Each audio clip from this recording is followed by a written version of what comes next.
and welcome to today's 10-minute painting lesson. We're going to begin here today with a very large angular brush, and I'm using this because it can hold a really grand amount of paint and it can cover a lot of surface area quickly, which means I can blend colors from one side of the canvas to the other while they're all still wet. So it saves a lot of time and it helps with the blending process. You can also use a very large square-headed brush for this sort of thing. Now I began in the middle of my canvas. By the way, it is a canvas board. It was painted black, it was let dry, and then I applied some pink to the middle, which was a mixture of primary red and titanium white. Then, along the outskirts here, you can see that I'm adding a new pigment, and that is a French ultramarine blue with a little bit of titanium white and a little bit of Mars black as well. The white and the black are going to subdue the color, they're going to desaturate it a little bit. So really, the more saturated area here is that middle pink center area. Now, we left the canvas with a couple of streaky aesthetics due to the brush and the size. It's a little bit harder to control. So then I switched over to a larger square-headed brush like you can see here. And I ran it across the canvas very softly, and that generally alleviates a lot of the streaky aesthetic that you're left with. And if you ever find that you're getting too much of a streaky aesthetic, I'd implore you to do two things. One, make sure your brush is damp. Two, apply the brush very softly to the canvas. Then I'm going back and I'm adding some additional pink to the canvas, more specifically in the middle, and then I'm grabbing some more French ultramarine blue and I'm throwing that up into the top corners and blending it down, giving it just a little bit of additional saturation. Now the brush is very damp here, so if the background is starting to dry, this is going to help extend its wet life and blend the new pigment into the older pigment as well. Here we're just kind of creating a vignette, and if you're unaware, a vignette is simply something that surrounds a picture. It makes the edges a little bit darker so that it draws the viewer's eye into the center, into the middle, into the brightest area, as the eye will innately go to the brightest portion of a piece. Now, using that same brush, I'm not cleaning it off, I'm grabbing some titanium white, and I'm beginning to work on my snow at the bottom here. And I'm not cleaning it off because I do want it to have hints of those colors that were used in the sky, because I want it to be cohesive, and because all of those colors in the sky are going to reflect down onto the snow as well. Now, you'll also notice that it isn't a pure white, even as we get down to the bottom, even as I'm grabbing more paint, and that's because acrylic paints are generally semi-transparent. So you'll see through them to a point, and we have a black canvas underneath. This isn't a bad thing though. It allows us to build up depth with additional pigments. The more white pigment we add to those now dry layers, the more white it will actually look, because now we're adding it on top of a brighter layer. So through this, you can create a lot of dimension in your snow very easily.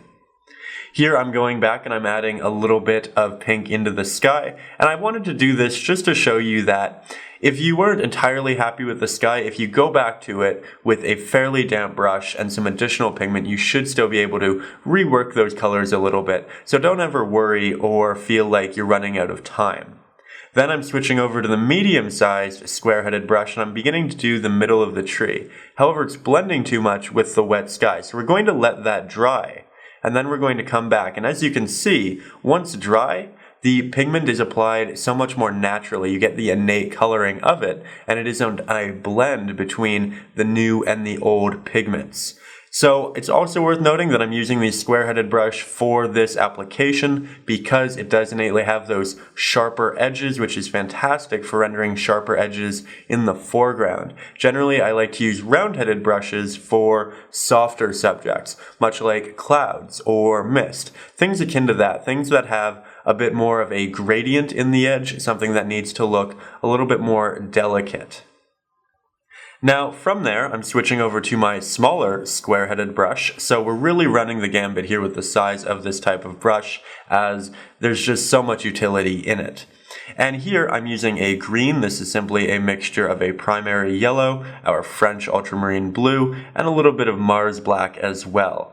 I'm dabbing on these initial applications here, and when you're starting at the top of a Christmas tree, generally the pieces, the branches, aren't very heavy, so they'll move upwards. But as you get down towards the middle of the tree, they begin to get more heavy. There's a lot more there, so they'll look a little bit more flat, and maybe the tips of them will point upwards. And then as you get down towards the bottom of the tree, where it's really heavy, then at that point your foliage or branches should be falling for the most part. So there's a transition, and you don't do the entire tree the same way. All of the foliage isn't always moving up, and all of the foliage isn't always falling downwards. There's a transition and a gradient that happens in the middle, and that's really going to help it make it look much more realistic.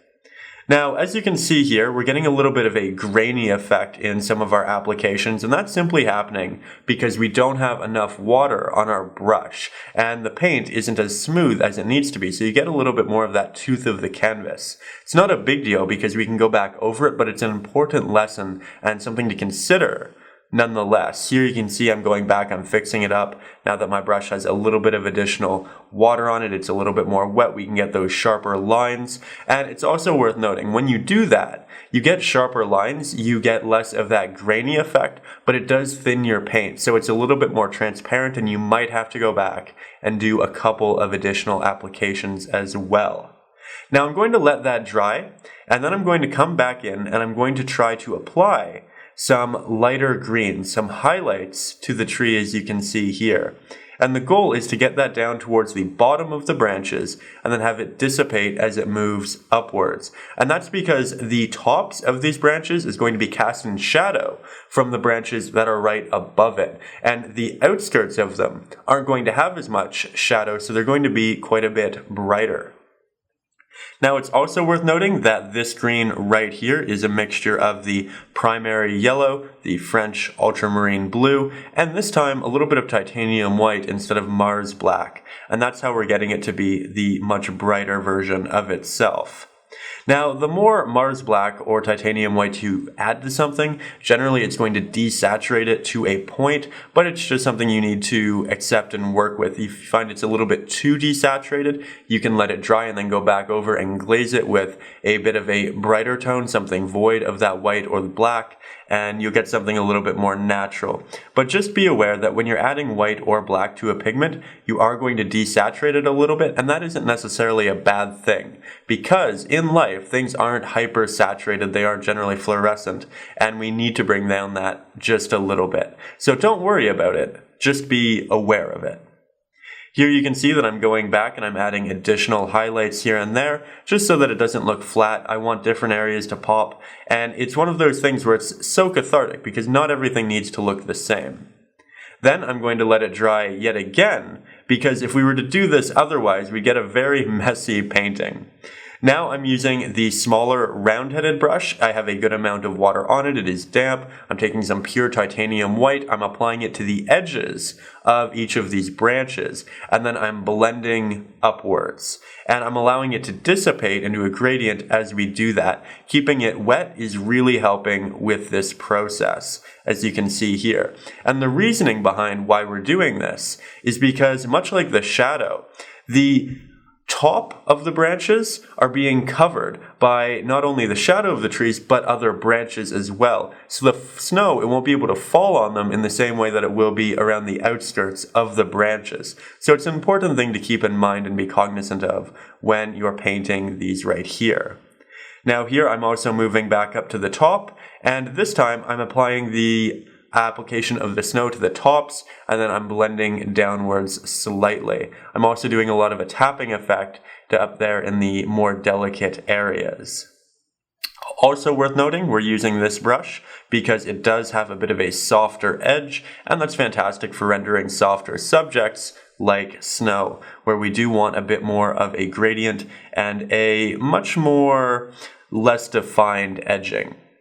So it's starting to look quite good, and that's good because we are down to about 45 seconds. But then I'm taking that same brush, I'm adding a bunch of water to it, I'm getting some titanium white, I'm peeling back the bristles, and I'm launching some white paint at the canvas. This is great for rendering stars, but it's also great for rendering very small amounts of snow. It saves so much time, and you get applications that are so much smaller than what you would have normally been able to achieve with the brush itself. So as you can see here, I'm just going back and forth. Sometimes it might take 10, 15 different applications, but you can really do a lot with it and really change the way your snow looks like when it's falling.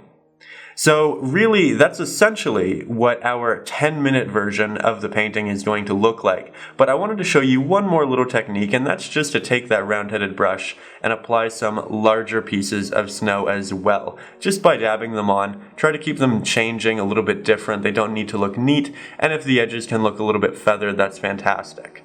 With that said, that is essentially our 10 to 11-ish minute painting. Thank you so much for watching. I truly hope you've enjoyed. If you'd like to learn more, there is a link in the description to my ebook, Acrylics for Beginners. And if you'd like hour-long lessons just like this, they are offered over on my Patreon, so you can go and check that out down in the description. In it, we talk about our color palettes. You get to see me mixing paint. I get to show you when we're mixing with water, all of the things we generally don't have time for in these lessons. With that said, thank you so much for watching. I truly hope you enjoyed, and I will see you next week with another video. As always, stay creative.